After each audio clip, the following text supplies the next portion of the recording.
Азыр биз келечек турак-жай комплексинде турабыз. Бул объекттин курулуп жатканына 9 ай болду. Өзүңөр көрүп жаткандай эле 9 айда 8-этажга келди. Так, в общем 5 блок. 5 блок.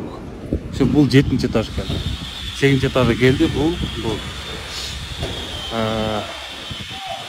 Бут өргөдөн алам деп жаткандар, жалайын деп ойлоп аткандар. Эч коркпой ала берсеңиздер болот. Себеби нол келечектагы бензиновка сатылган. Уже 9 айда 8-этажга келди.